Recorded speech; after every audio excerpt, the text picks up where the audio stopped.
was time to hit the road, leaving the house that the babe built back in 27 or so. I'm on my way to Fenway, then Baltimore for a few.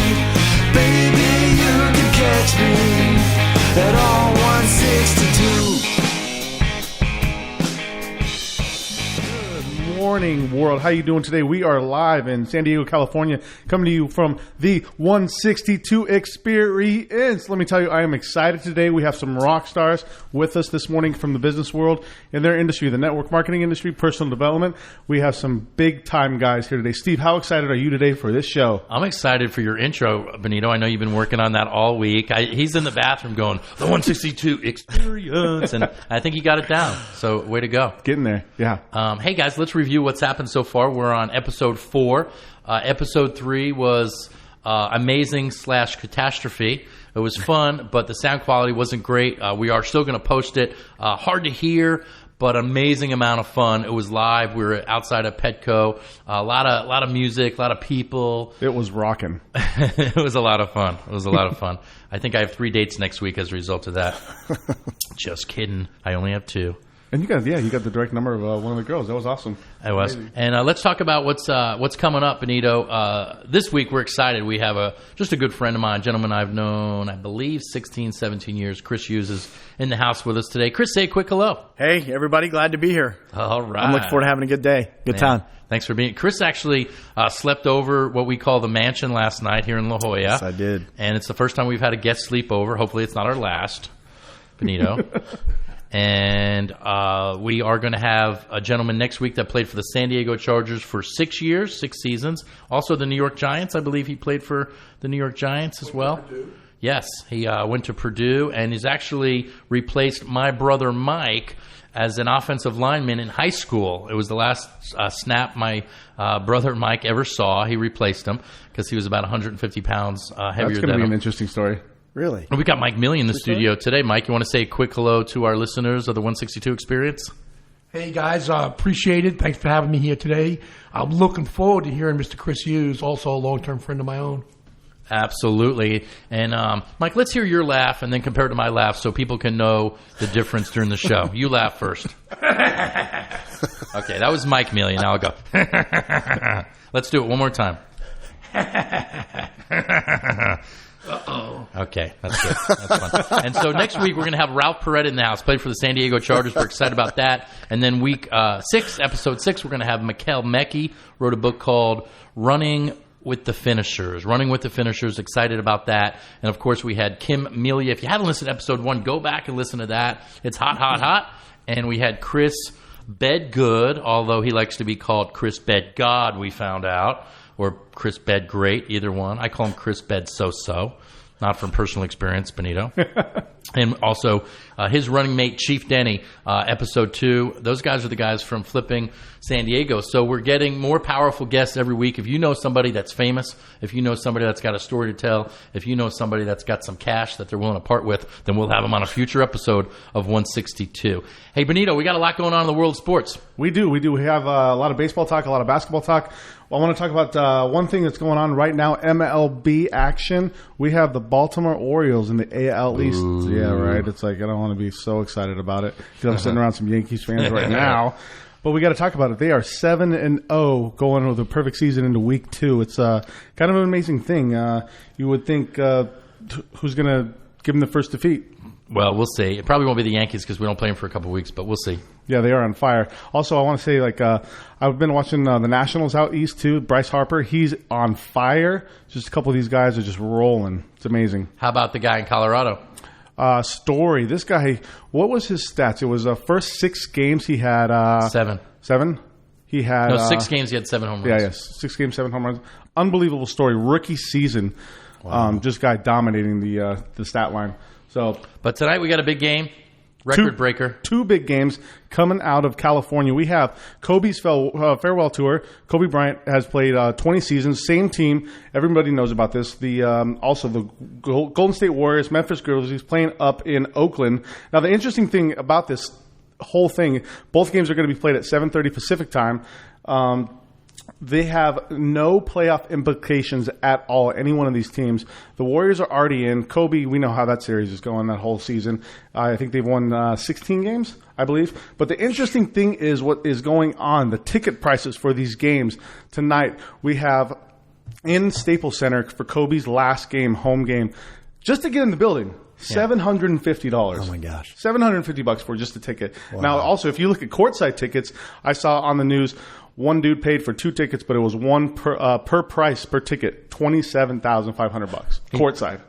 And he bought 2. And he bought 2, so that was. You must really like your friend. Woo. Yeah, this dude. I mean, that's just. I wouldn't need a date for that one. I'd be like, I'm going to go solo. Right, ridiculous prices on these tickets. You can go to the Summer Olympics because I'm going to the Summer Olympics, and my company, many of you know, I work with a company called Legal Shield, one of the top direct selling companies in the world, and they're taking us, some of the top people, to Rio, and I just happen to know the price tag per person, and it's about that. It's over $25,000 per person. And that's for not even 3 hours. That's going to be for a week or so, right? Yeah, and these are athletes on top of their game, unlike Kobe.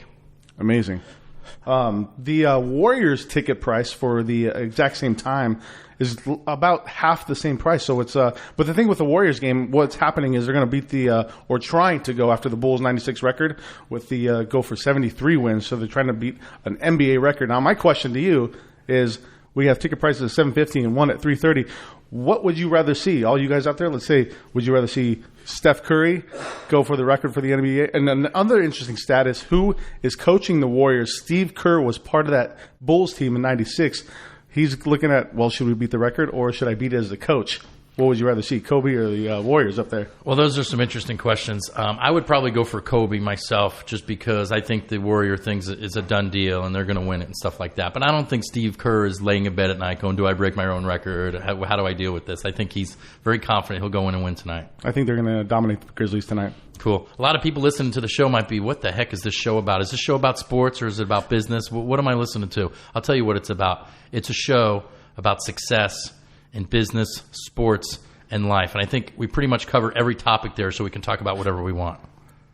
Yeah, we can talk about everything. We have, in the last couple of episodes, I remember in the opening day episode, we had the guys from Flipping San Diego. They were big-time real estate investors, yep. And we had a lot of questions from people who wanted to get either started in that game, and they were able to bring some value to our audience and answer any questions they had. And it was just a great show. I think those guys are just phenomenal guests, you know. And we figured it out. Over the next 10 years, we're going to produce 500 shows. And it's just going to be like a catalog of personal achievement folks, people that have succeeded in sports, business, or life.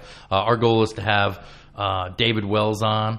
I had a dream last night that we'll have President Obama on our show. Isn't that pretty cool? Why are you laughing at me? I'm not laughing. No, you're laughing at my goals. And that's a good one. You know what? That means they're big enough. That's right. And we're gonna do a show live on the moon. I'm not sure what the date's gonna be, but we're gonna fly to the moon. We're gonna chip in. We're gonna start a GoFundMe, and we're gonna do a show live from the moon. No one's ever done a podcast on the moon. I think Richard Branson's going to sponsor that one. We're going to get his commercial flight to the moon. Yeah. All right. Benito, let's do our sponsors, and let's get to our guest, Chris Hughes.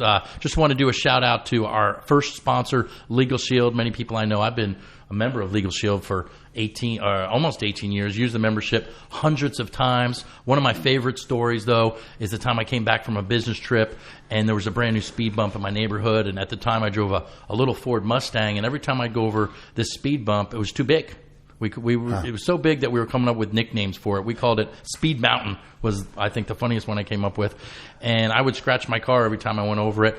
I was frustrated like many people are, and I called the president of the Homeowners Association. She was rude, right? We had met before, and she said, it's made of cement, referring to the speed bump. It's permanent.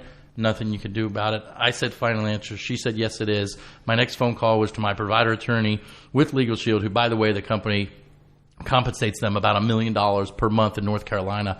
They wrote one letter, and maybe the coolest thing I ever saw was a team of 5 guys in welding masks about a week later shaving down the speed bump. And she was actually out there with the crew, and I rolled down my window, and I was like, strong, and I just drove away. And she threw an egg at my house later in the week, I think. I'm not sure. But anyway, that's Legal Shield. If you ever want to have affordable access to the legal system and not pay through the nose, call Legal Shield. I like that story. That was an interesting one. Hey, a second sponsor, we got Sports eShop. What that is, one of my buddies he started this company, and we go around the nation taking sports fans to their ultimate fan experience, whether it's huge stadiums, Yankee Stadium, Wrigley Field, football games, whatever it is in the NFL. If you want to have your favorite experience, we can bring any group you want to. We can take them around the country, experience anything they love, anything they want, and have this ultimate tailgate party, ultimate fan experience. If you want to go on any one of these experiences, just let us know. Hit us up, Facebook, whatever you want to do, and we'll get you a spot on that fan experience. Yeah. Are you ready, Benito? We're ready. We're going to bring some rock stars on the show right now. You know, one of the very first things that we want to do is have people on the show that matter, people who inspire millions, and this guy certainly does that. And if you've ever seen him speak, if you've heard his audio tapes, and I know he'll give out his information on how you can become familiar with him if you're not, I think people would define him as polished, distinguished, somebody that has his act together, but they certainly, when he tells his story, wouldn't picture him as somebody that really started in the ghetto. So straight from the ghetto, let's go to Chris Hughes. Chris, tell us what your life was like the day you turned your life around.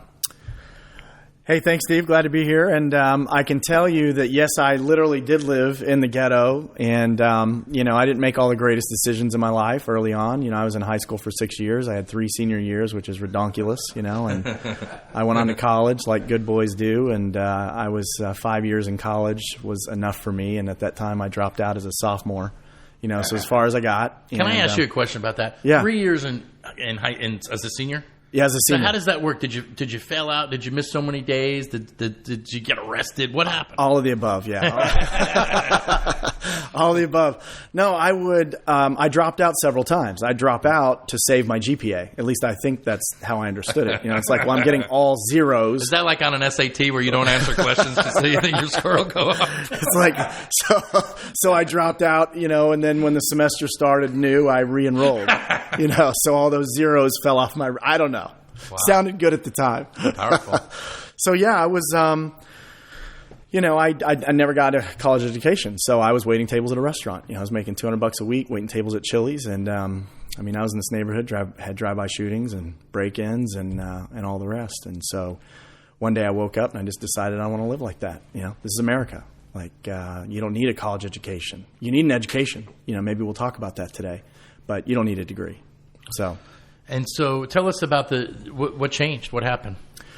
Well, a couple things. I watched a shootout in my front yard. So, that makes you rethink your associations, like where you're living and the choices that you're making.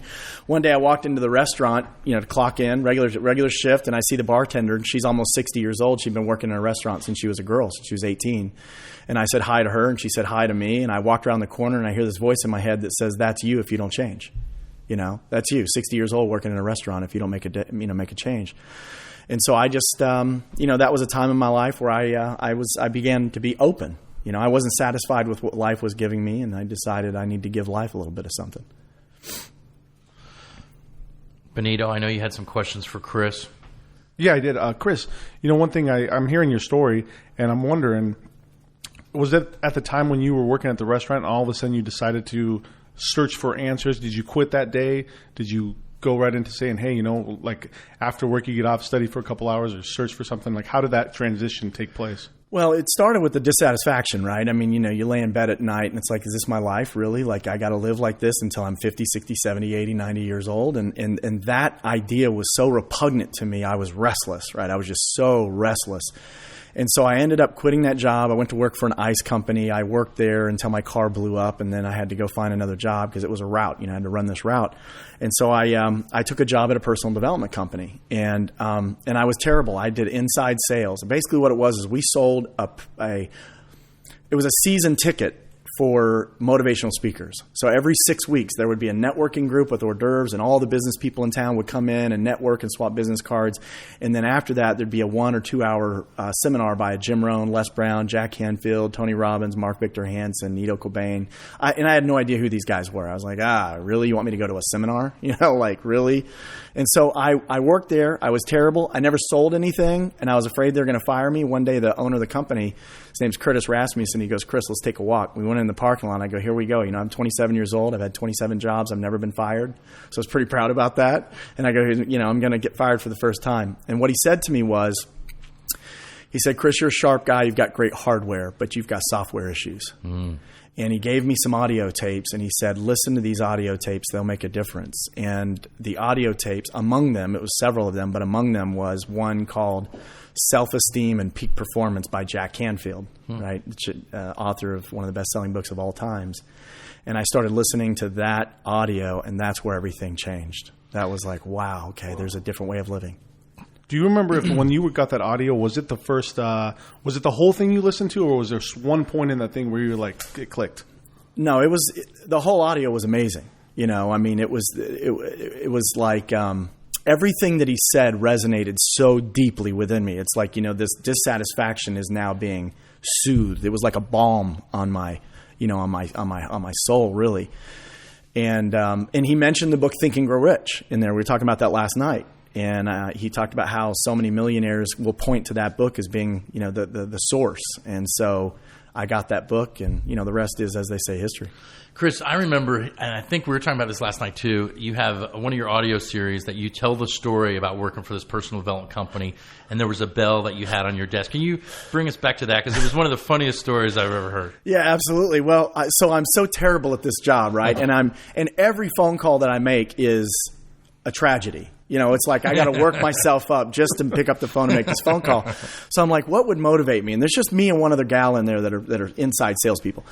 So I think I should get a bell. You know, I should buy bells and we can have a contest. I'll put a bell on her desk. And so I went to Curtis and I said, hey, Curtis, man, I got a good idea. I think it'll motivate me. He says, what's that? I go, I'm going to go to like Staples or Office Max. I'm going to buy those bells. You know, you see them at a restaurant or at the, you know, the diner, ding, you know, the order's ready, or cheap hotels.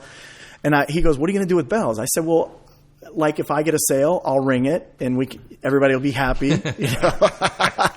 And if she gets a sale, she'll ding it and everybody will be happy. And he looked at me like I was the biggest idiot, you know. In the And world. you hadn't Like, made any sales yet. no sales at all whatsoever. And so he gives me this look like, you moron. If that's what you need to do to get a sale, then go get your bell, you know. So at lunchtime, I went and I paid. I bought 2 bells. I came back. I explained the rules to my coworker, and she thought it was a great idea. So she's got her bell, and I've got mine. And all of a sudden, ding, she's ringing her bell, you know. And then ding, she's ringing her bell, and ding. And I'm like, God, that was the worst idea ever. You know, before nobody knew I was getting my tail kicked. Now everybody knows I'm getting my tail kicked. So I'm scared to make phone calls. So I start playing with my bell, right? I'm like bending over, and I'm trying to see how far down I can push that little, you know, thing before the bell rang. And if you've ever played with a bell, you know, what you know is that once you get past a certain point, there's no turning back, man, right? And he goes, ding, and Curtis and everybody's like, yeah, he did it, he did it, he did it. And I was like, no, guys, no. And they're like, what? And I go, no, I didn't. They're like, you didn't get a sale? I go, no, I didn't get a sale. They go, but you rang the bell. And I said, no, I'm sorry, you guys. I didn't get a sell. I was playing with my bell. I was just trying to see how far down I could get that thing to go, and it went too far. And I'm sorry, man. It's funny. Ridiculous. And for those that don't know Chris now, just somebody that's had a tremendous amount of success. How on earth did you go from playing with my bell? With your bell. Oh gosh. You know what? It's a slight edge. You know, I mean, I learned that from you guys. It's a slight edge. I believe the cardinal sin in life is to be the same tonight as we were this morning. You know what I mean? I mean, that's it. It's incremental growth over time. Just be better today than you were yesterday. And how can you lose? You know, so it's every day of my life. It's reading a few pages of a good book. It's listening to an audio. You know, I like to go to a seminar every 90 days. It's just about personal growth, you know, be better. Sure. Benito, we were talking last night about Think and Grow Rich and thoughts are things. Chris, I think that right there covers everything. You know, so, absolutely. So maybe, you know, you're somebody now that not only inspires people but educates. I think there's a difference, and I think a lot of times people outside the personal development industry just think, man, I'm going to one of those seminars to get motivated and stuff. But for you, it's an education process. And what you were saying last night is it all started with that one sentence, thoughts are things. Talk about that. Yeah, absolutely. Well, it's Think and Grow Rich, and it's the very first sentence in the very first paragraph in the very first page, you know, of the very first chapter. And it says thoughts are things. And when you really understand that a thought is not something idle. It's not just some energetic firing within the body. You know, it's a thing. A thought is a thing. And so if you really understand that whatever we think about truly comes about in our life because it is a thing. And so what I realized, I'm like, okay, well, what things do I have in my house? What things do I have sitting in the driveway? What things do I have, in my world? And I looked around, I'm like, I don't like any of these things. I don't like any of these things. And it's because the reason those things showed up in my life is because that's what I thought about. I thought about poverty. I thought about ill health. I thought about lack mentality. And I thought about not being able to pay my bills. And I thought about bounced checks. That was my reality.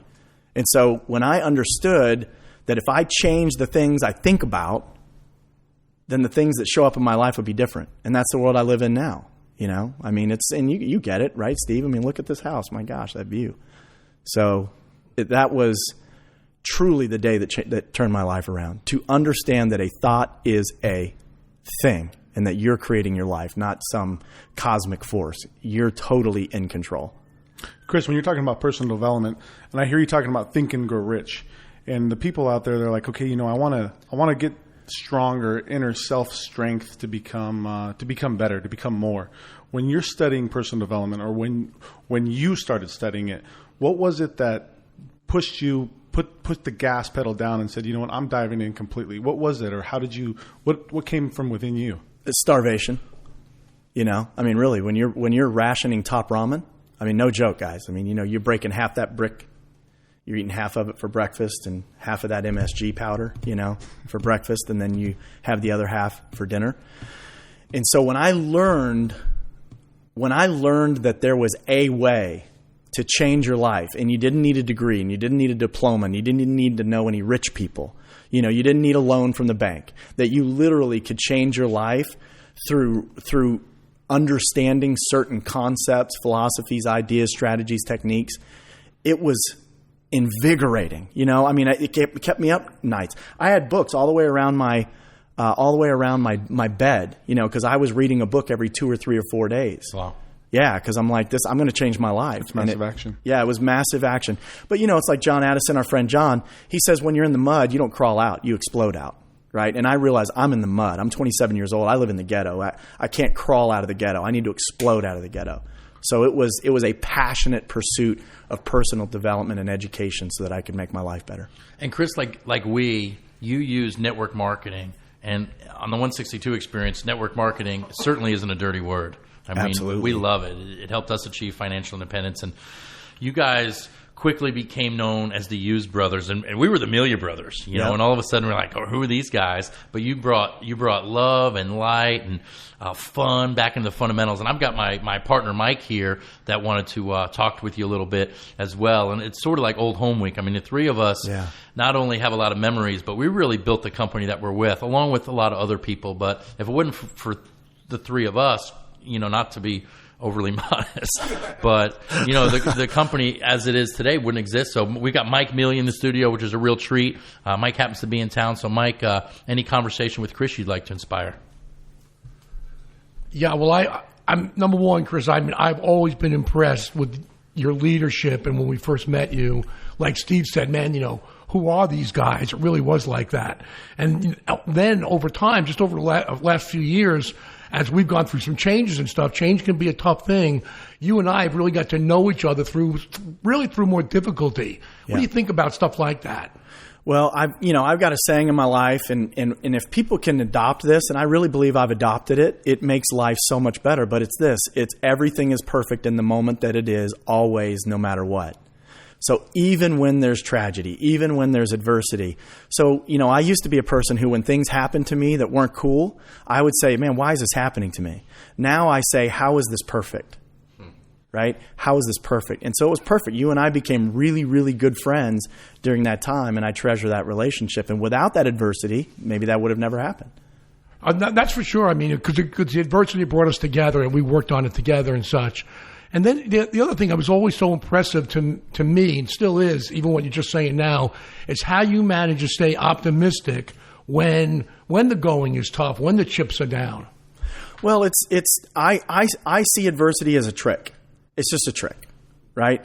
So most people look at adversity and go, oh my gosh, my sky is falling, and they create more of that, right? So when I see it, I go, nah, this is a trick. This is a trick. This is to change my thought pattern so that I think about these adversities so that this happens more and more and more in my life. And I go, this too shall pass, right? It's all good. It's just a trick. That's basically taking anything negative, or what I'm trying to listen to. What you're saying is it's just a almost like a fake reality you're creating, but it's truth. Well, it says it right in Right. Think and Grow Rich with every how do they word it, Chris? With every seed of Yeah, every adversity and temporary defeat are the seeds of a greater or equivalent benefit. You know? can tell this guy's done some personal development. Chris, let's go back to your childhood, if you don't mind. Yeah. Not to get too therapeutic with you. Can I suck my thumb?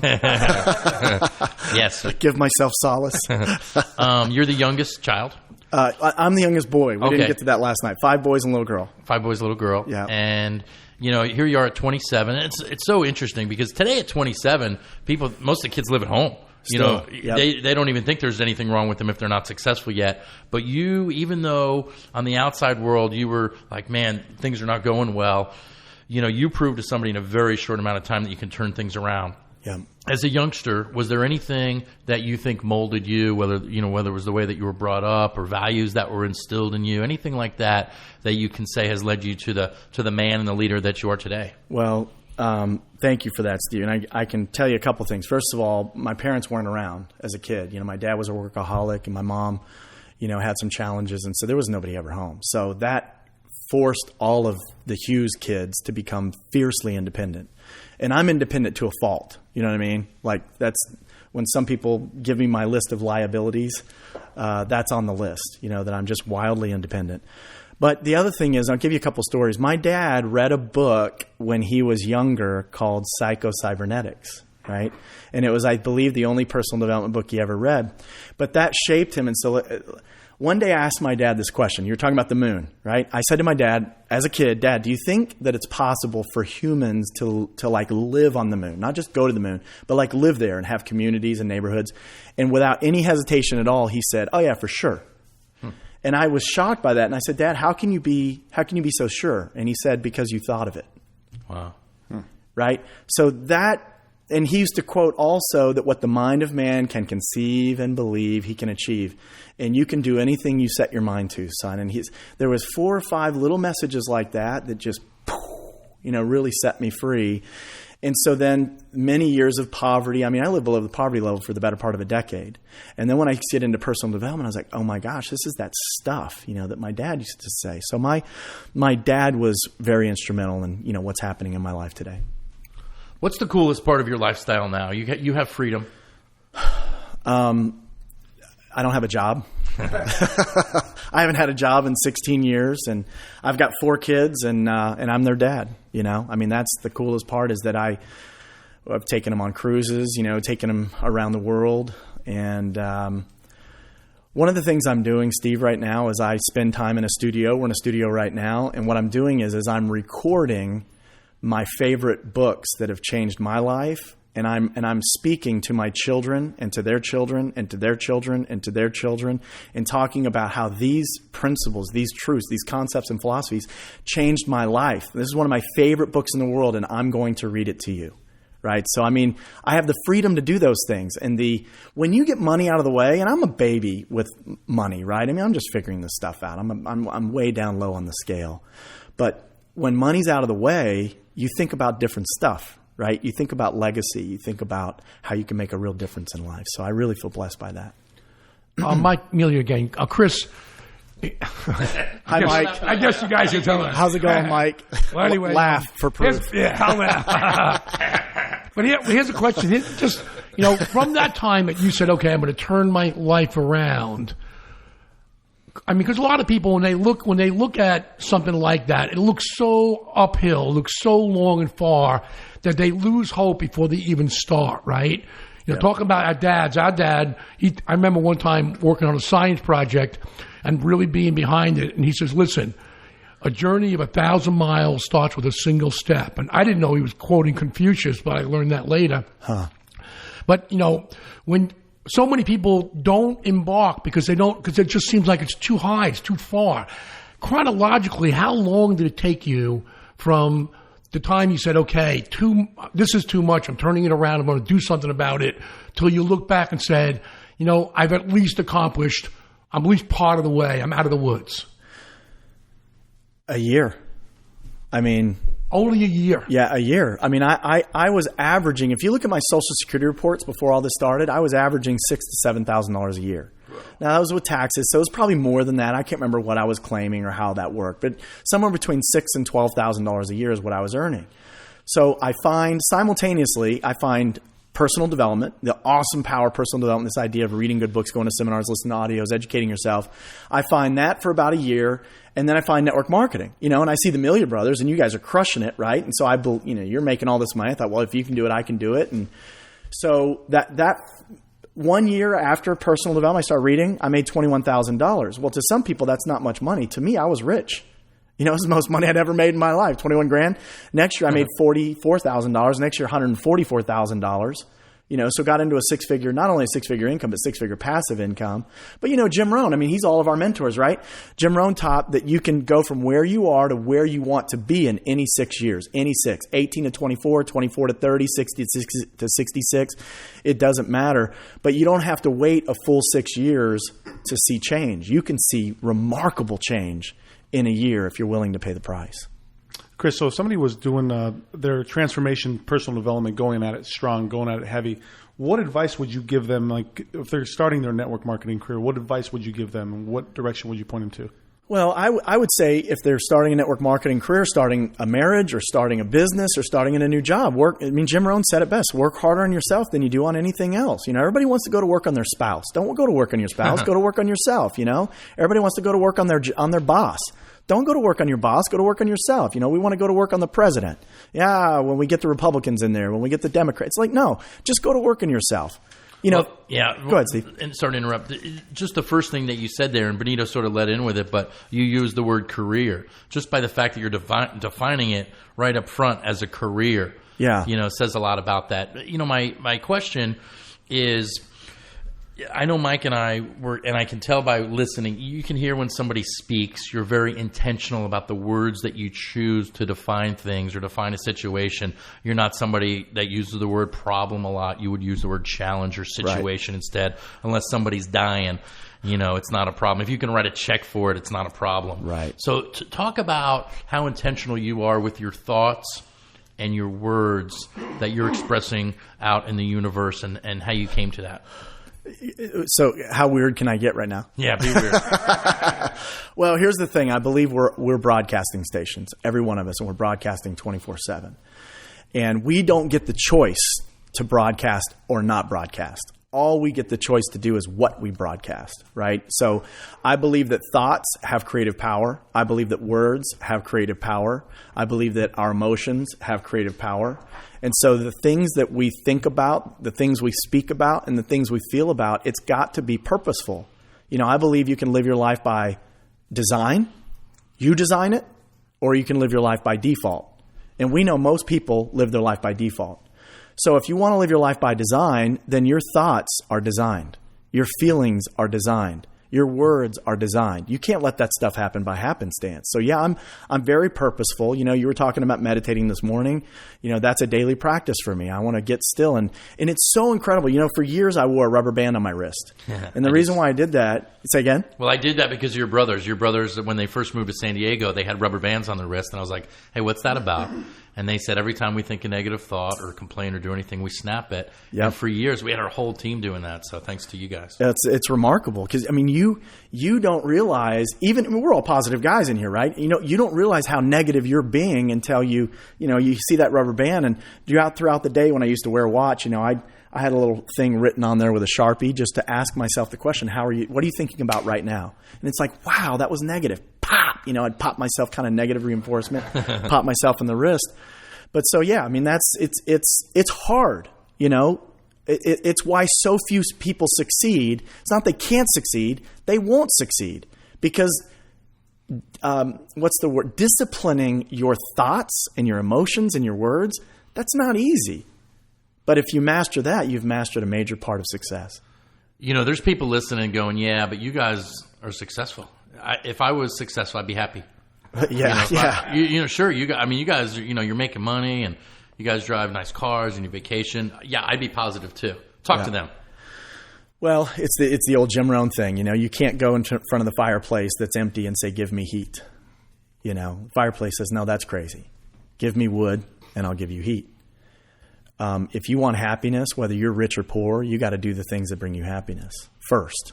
And it's like people say, well, yeah, you've got all this money, so of course you read a lot of books. You know, of course you've got a library now that you've got all this money. It's like, no, the books came first. You know, some of the books that I read in the early days, I read in Barnes & Noble in one of those overstuffed chairs because I couldn't afford to buy the book. So you just sit in Barnes & Noble and read it. And you do that 2 or 3 weeks in a row and you're able to buy the book. Right? Pretty cool. Chris, you're talking about the tools that people can have to gain more on their journey. You mentioned a little bit about your habits, what you do in the morning, what rituals you do. What are some of the things that people can actually do every day to see steps of success? I think one of the most important things we can do is be in gratitude every day for what we have already. You know, it's like some people go, oh, my life's so bad. No, it's not. You've got good health. You've got a friend. Do you have one friend? Then your life's not that bad. You know, do you have anybody who loves you anywhere in this whole world? Then your life's not that bad. Wait, do you have a shower? You know, we all have so much, especially here in America, right? In North America. Come on. You know, I mean, if you can't find something to be grateful for, and that was the thing. I had to look around and go, you know what? I don't have the car I want, but I have an 88 Honda Accord. You know, I should be thankful for my 88 Honda Accord. I have a shirt to put on my back when I get out of the shower. I should be thankful for that.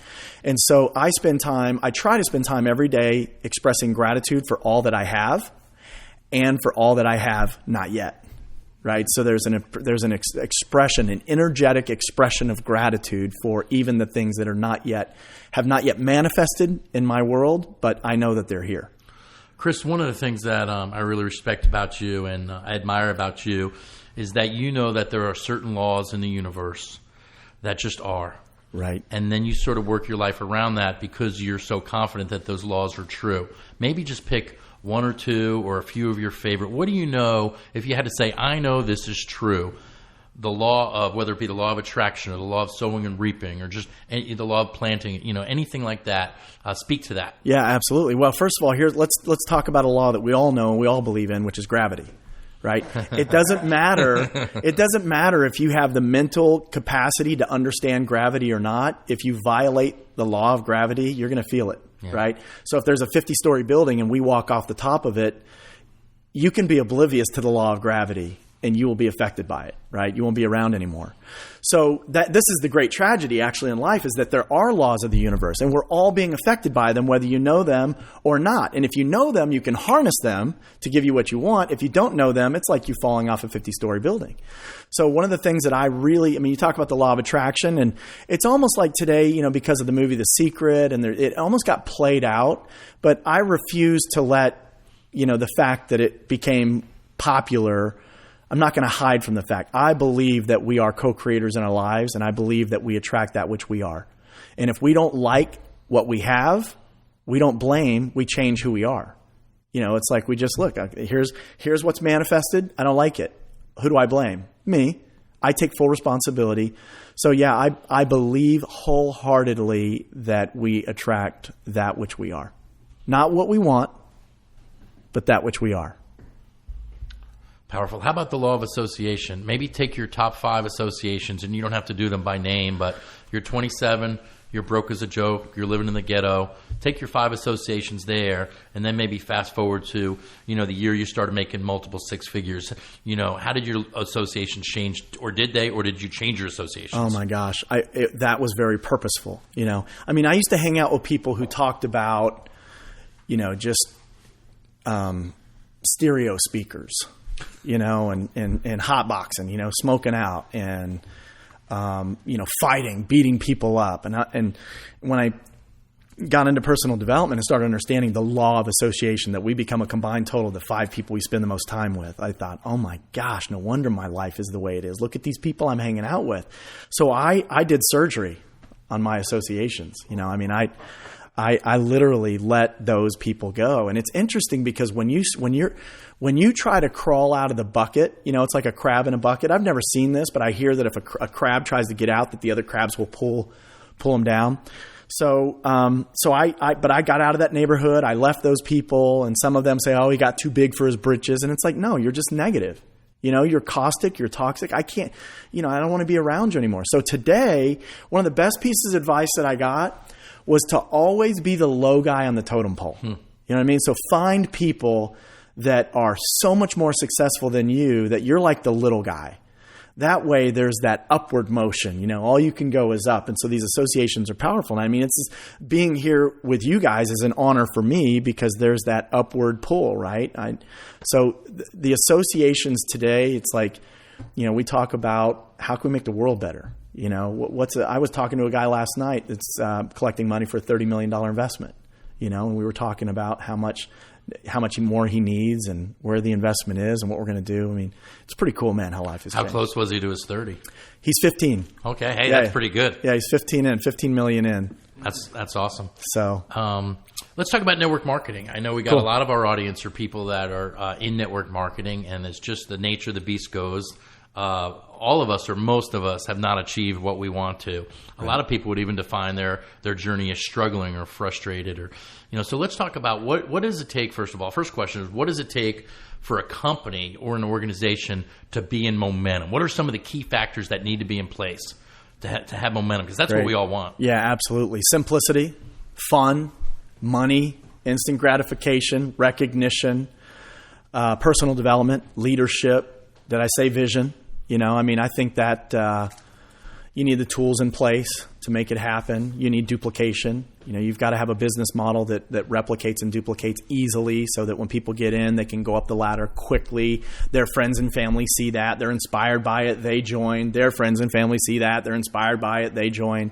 So I think more than anything, it's environment. It's environment and leadership and simplicity and fun. And Quitters never win and winners never quit. Chris, we were talking last night specifically when our company went through a dip in the road. We were under new management. We were bought. And so many of the people that had their first success, people that are making a couple $100,000 a year, some of them left to go find prosperity elsewhere. But people that were a little bit, which you referred to last night as old money, or people that had maybe more of a foundation, deeper roots, maybe talk about that. Yeah, well, here's the thing. We have seasons in the world to teach us that that's the way life works, right? When you go to the ocean, the water doesn't just stay there. The tide comes in and the tide goes out. So when things change in life and when the tide goes out, we can't go, what? What is going on? This is not the way it's supposed to be. No, it is the way it's supposed to be. Everything is cyclical. People are born, people die. People, you're in, the tide goes in, the tide goes out. So yeah, it was in anything, in any marriage, in any situation, you're going to have the tide go out and the tide come in. So some people didn't have enough experience in life to understand all this is the tide going out. You know what I mean? Hang out, find ways to provide value, work on yourself. Hopefully you've made good decisions. You've saved some money, right, for the winter time.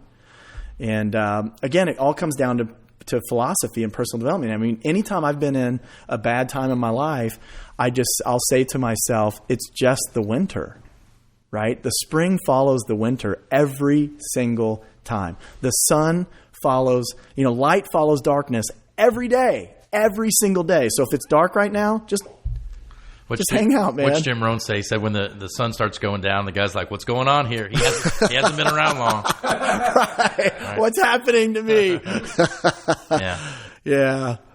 That's cool. Cool. This is going good so far. Benito is in the studio with us today. Benito and I have really just been preparing for you coming a lot, just doing as much, following your career and looking around. Benito, you have any more questions for Chris? Yeah, I got one for you, Chris.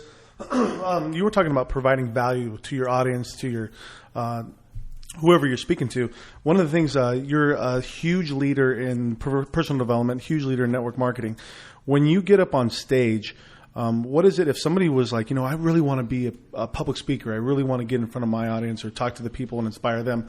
what would you tell them? What advice would you say? This is how you become a great speaker. This is the value you have to bring. What is it that you should tell them that they should take and listen to you?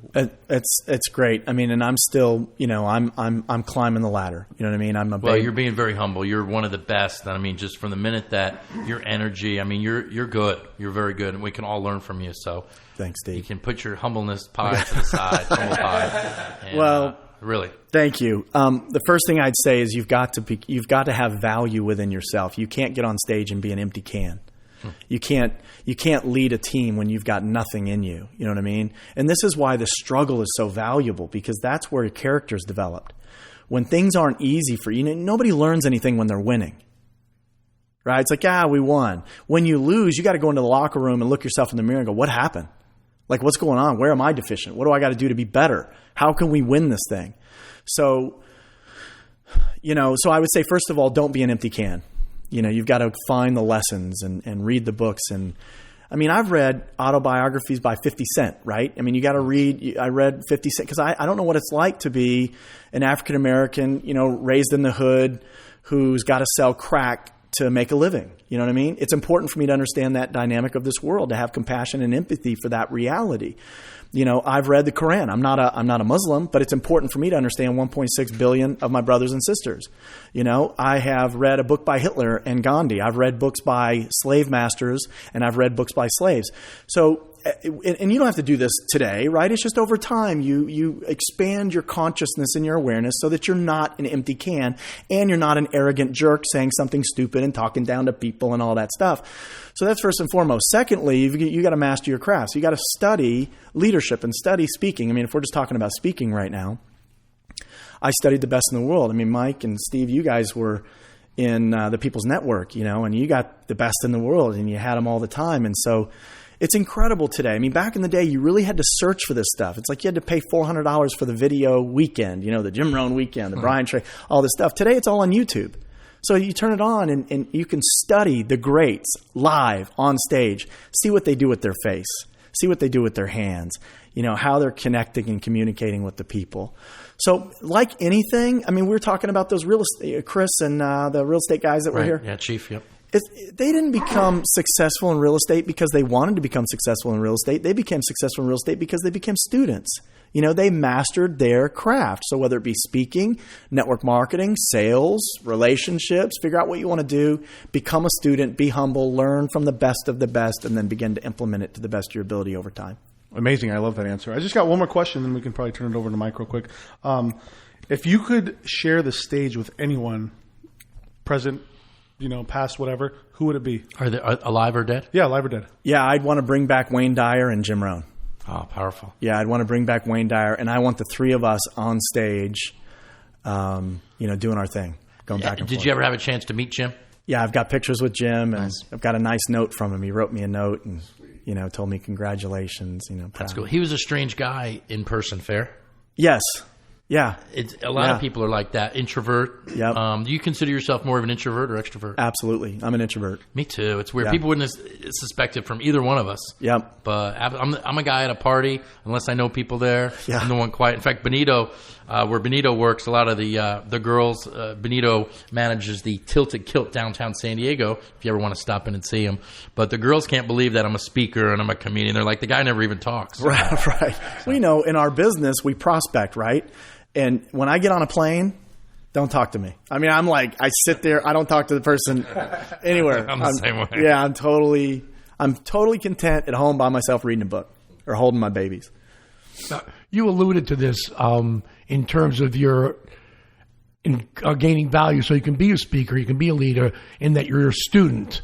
Now, I pretty much know the answer to this, but I heard you speak last week, and you really touched that part of myself, part of me, that recognizes that you never stop being a student. Could you speak to that? Yeah, it's like, at what point are you done, right? I mean, Jim Rohn asked the question, and obviously we've all been blessed by his philosophy, but he asked the question, if you can get better, should you? I mean, just let that set on you for a minute. If you can get better, should you? And I know we all agree, of course. If you can give more, serve more, share more, be more, should you? Yes. So, we talked about how tall does a tree grow? As tall as it can. You ever heard of a 3-foot full-grown oak tree? It doesn't happen. But humans, we stop growing. We stop reading. We stop learning.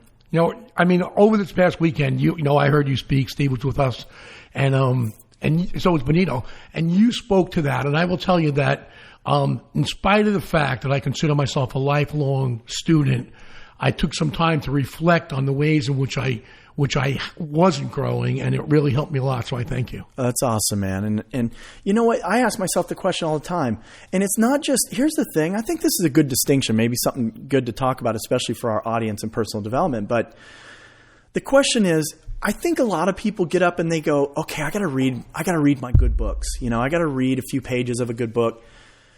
For me, I like to ask myself daily, am I passionate about this? You know what I mean? Am I passionately pursuing betterment?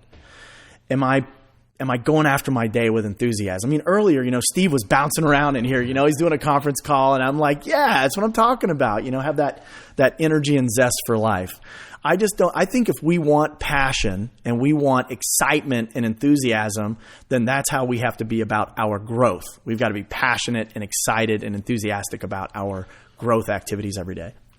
Chris, our sound guy, Robert. Robert's in the studio with us, and before he came over today, he wanted me to ask you a question. So this is a question from Robert. He said he read somewhere on a post on Facebook, he believes, that you have a plan to live to 111 years old. Is that accurate, first of all? That's true. Okay. In good health. Okay. Yes. Yeah. 111 or older. Okay. Any tips? Well, first and foremost, mind over matter, right? So I'm not going to put that intention out when I'm, let me rephrase that because words are powerful, right? Most people might put that intention out when they're ill. I don't want to do that. So I put that intention out because I'm healthy, as I am healthy, and I am living to 111 in good health, at least 111. So yeah, tips: take care of your body, take care of your mind. Most people expect to get older, fatter, slower. Well, I'm slowing down. I don't intend to do that. I intend to be better with age, like wine. Chris, that's great. Yeah, you're a fine wine in our book. I'm a fine wine. You're a good year. I hope to be. 3 personal goals that you have yet to accomplish that you want to accomplish. On the very near future, I've never made $1 million a year. So that's on the list for the very near future. $1 million a year, and so you shall. Yes, I am earning $1 million. I am so happy and grateful now that I am earning $1 million a year, and that's going to be my minimum wage, by the way.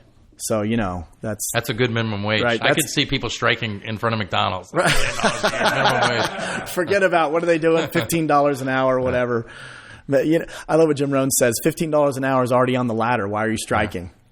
Just go get the $15. It's already on the ladder. It's a ladder, not a bed. Not a bed. So that's first and foremost. I've got a best-selling book out there about something tragic that happened in my life. My best friend was murdered. I didn't intend for that to be a best-selling book, but, we wrote it, and the world was following this trial. It was a high-profile trial. So, but I have an intention to, I am so happy and grateful now that I'm a best-selling author of a personal development book. I'm working on one. It's called It's called You Can, Your Choice, Nice. The Art and Science of Getting Whatever You Want, Everything You Want. I am so happy and grateful now that I am doing a PBS special, with that book and, kind of the telethon and raising money for public broadcasting. Could we be in the green room for that? Yeah, come on, man. We'll party. The Amelia Bros and the Hughes Bros, man. We'll have a party. That's great. Well, we have a few minutes left, and, we talked about the topic, and you just brought it up about your great friend, Travis Alexander. And in the remaining few minutes that we have, and it's a heavy topic. Yeah. And, it's, I can't even imagine. I have a few friends in my life that are probably in the same vicinity, just best friends, people that just you did everything with. The reason you look forward to going to Cancun and the vacations because of this one individual. Talk about the objective of you writing this book about Travis and what he meant to you, and anything you'd like to say about Travis. He was an amazing guy. Yeah, amazing guy. And a little bit of backdrop. He was killed back in 2008. Oh my gosh, time flies. He was my best friend, my buddy, one of the best friends I've ever had in my whole life, and his ex-girlfriend killed him, and it became the high-profile case of 2013. It was the Jodi Arias murder trial. And so, I don't really want to focus a lot on that, but who was Travis? We wrote the book because in the courtroom, of course, anything goes. It was a death penalty case. It was a high-profile case. It was televised on television every single day. So they were doing everything that they could to save her life, to keep her off death row. And that included calling my buddy a child molester, calling him a wife beater, saying that he was a terrible human being, and da-da-da-da-da. And, they had 5 years as they prepped for this case, or whatever the math is, maybe longer than that. And they could not find one man, one woman, or one child that Travis Alexander was even mean to. You know what I mean? I mean, that's pretty crazy. So obviously this guy's an upstanding guy. They had 5 years to find dirt on him, and they couldn't find the dirt on him. But just a cool guy. So here's a guy that was raised in the ghetto. Mom and dad are crackhead drug addicts. They're beating him up, highly abusive, raises himself out of that through personal development, through network marketing, gets to about a 6-figure a year income. He's driving a BMW. He's got custom-made suits. He's 4,000 square foot home in Phoenix. He's just living the life. But cool guy. I mean, this is a guy that when he walks in your house, he starts doing high kicks, and he's singing Barry Manilow songs. You know what I mean? He's just an outrageously funny guy. But when he's alone, when you don't know what he's doing, he's out delivering water bottles and bags of food and treats to homeless people. You know what I mean? He does that without any fanfare, just something that he loves to do. So I'd keep you here all day on, how cool this guy was. One of the funniest guys I've ever, known. You ask him a question, he's like, "Word to Big Bird, you big nerd." You know what I mean? Like, he had all these, is a 10-pound Robin fat? Is the Pope Catholic? He had all these cool little things that he would say. But I wrote the book to defend his good name. I thought, you know what? He's dead. He's gone. He can't defend himself. He can't talk for himself. And he would have done it for me. So if the roles were reversed and my character's under attack and they're calling me those crazy things on national television, Travis Alexander would have stood up and went to war for me. So he sure would have. Yeah. Talk about the process of writing that book. I know when I wrote my book, I had to relive my baseball season. You're remembering, every meeting you had with people and every game. I would go back because you want to be accurate and put as much research into it. And after reading the book about Travis, that was a lot of work, a lot of time and energy. Yeah. Very, very detailed. How tough was that process years later to almost relive everything? It was tough. And I mean, fortunately, we had enough time for a little bit of healing to take place. You know what I mean? But it was, it took 2 years to write the book. I mean, it was a long process. But, there's times when you're writing, you just start crying and you have to stop. Because you hit a nerve and it's like, it's like, this is real. It's not a joke. I mean, he's gone. Like, this is a tragedy. He was not only killed, he was murdered in a barbaric fashion. And it was tough. But the cool thing is, if anybody reads the book, I mean, it is really heavy. I never intended it to be a bestseller. It was just, look, if you got trash to talk about my buddy, you need to read this book because this is the truth, But it launched on Amazon as #1 and stayed #1 for a while. But the story mesmerized America. I mean, I've never seen since the O.J. Simpson. I can't remember another trial that got more play than that. Why do you think that was? I think it was that you had the religion thing. He's a Mormon guy. He's a motivational speaker. He's this up and coming entrepreneur success story. She was blonde and kind of vivacious and. It was sex, lies, and videotape. I mean, really, it was everything that Hollywood loves, and there was so much drama. And it really is weird. I've had that question so many times. People go, why this case? I mean, it went longer than the O.J. Simpson trial. It was way bigger than the Casey Anthony trial. I mean, it was a big deal. But I think it just had all those dynamics that unfortunately, people like to. There were some strange characters in it too. Gus Searcy, huh? That was weird. Yeah. Talk about a bad name for Legal Shield for a minute. How about when they asked him on the trial if he had a lawyer to talk to? And this guy's like doing a commercial for Legal Shield while he's on the stand, unlimited access, blah, blah, blah. And then they say, "Sir, do you have a lawyer?" And he's like, "Ba, ba, ba, ba, ba, ba, ba." Not at this hour. Yeah, not at this hour. And it wasn't even 5, right? Yeah, but with love, right? With love. I guess. This is our chance to I'm not touching that. Shove him back. All right. Well, one more question just on the topic. How surreal was that whole experience for you, just as far as, you're on Dr. Drew. I'm one of those guys where at the time I wasn't. Once I started having some success, I never even had a TV in my house. Right. But for that case, just because I knew everybody, every night I'm watching Nancy Grace and Dr. Drew. And what was that like for you you're on national TV, and even recently you've been on Dr. Phil. Yeah. But to talk about something like so outside of what you would normally talk about, what was that like? Well, surreal's the word. I mean, it's so weird. Like somebody said to me at the seminar the other day, I didn't know you had a best-selling book. I can't wait to read it. Is it on Amazon? I'm like, skip this one. Skip don't read that one, because it's not a personal development book. Although the last chapter is personal development. It's all about Travis was this, but he changed his life through personal development. Here's some concepts and techniques that you can apply right now. But it was crazy. I mean, we had all the big names on Fox were calling, all the big names on CNN were calling, and we did a lot of those talk shows and stuff. But again, and we took some arrows, because people go, oh, they want their 15 minutes of fame. It's like, no, my homeboy, my buddy, my best friend got slaughtered, and now they're calling him a child molester. What am I supposed to do? Sit at home? No. I'm not going to do that. I'm not going to let him go out like that. So, yeah, it was very surreal. But, I mean, I had shield in one hand and sword in the other. I was doing battle for my body. That's what it was all about. Yeah, I really respect what you did. I know when that trial was going on, it really was like, the draw to watch it was so strong. But at one point, I just had to say, that's it. I can't watch anymore. Yeah. I mean, I just had to. It's like, man. Yep.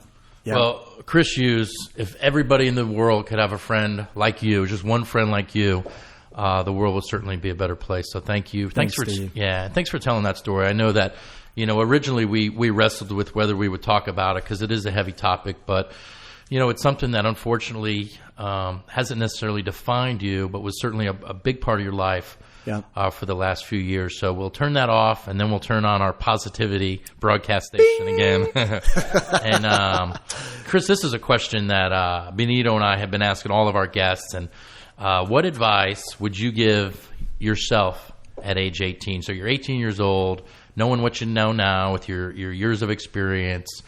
What advice you're sitting down with yourself, what advice would you give yourself? It would be to learn everything that I know now that I've been learning starting at 27. If I could get it at 18, if I could get it at 18, tell you cute stories. We wrap up. My dad and I are talking one day and he was in his late 60s, early 70s. And he said to me, son, I'm so glad that you got this information when you did. And in other words, what he was saying was, I'm too old to be affected by all of this, but you're a young man, and I'm so glad that you got it when you did. And I just smiled at my dad, and I said, Dad, I'm so glad that you got this information when you did. You're still so young. You're only in your 60s, So I wish I could go back and give myself all of this wisdom, all of this information that I've acquired over the years and continue to acquire on a daily basis. We can't go back. So we must go forward. So it all starts with what are we going to do now, right here and now, to make ourselves better, make the world better. Cool. And just in closing, Chris, anything that you want to plug if somebody wanted to work with you? I know that you've traveled all over the world. Got some funny stories associated with that as well. If somebody wanted to hire you to speak to their company or as a personal coach or read one of your books or your audio series, how can they find out more about Chris Hughes? Yeah, just go to cshughes.com. And anybody that joins the email list will get 3 of my favorite ebooks for free. Think and Grow Rich, As a Man Thinketh, You Were Born Rich, and there's one other one in there. But they get those ebooks for free. And then every week, for 52 weeks, for a year, they'll get a 1-minute mini motivational audio from me. It's called the 1 Minute Mentoring. Wow. And so they'll get that totally for free. And then anything I'm doing, they're in the database, so they'll get an email from me. And my books are there. And I recently realized that the website had a little glitch. So, about 150 of my articles that I've written are no longer there, but we'll get them up there soon. But yeah, cshughes.com. Benito, you want to say goodbye to Chris? Chris, it was great having you on the show. We appreciate it. I learned a lot. I know I learned a ton of stuff today. I really do appreciate it. We are going to wrap it up here in just a little bit. We're going to have this episode up on 162 Experience, our fan page, and YouTube in a little while. So, Chris, I do appreciate it. Thank you so much. Thank you, Chris, will you come back? I'll come back, man. Let's do it. Awesome. Let's do it. I'll come back between now and my PBS special. All right. Hey, thanks for your friendship, your leadership, and thanks for being a guest on the 162 Experience. You too, Steve. I appreciate you very much, man. That's a wrap.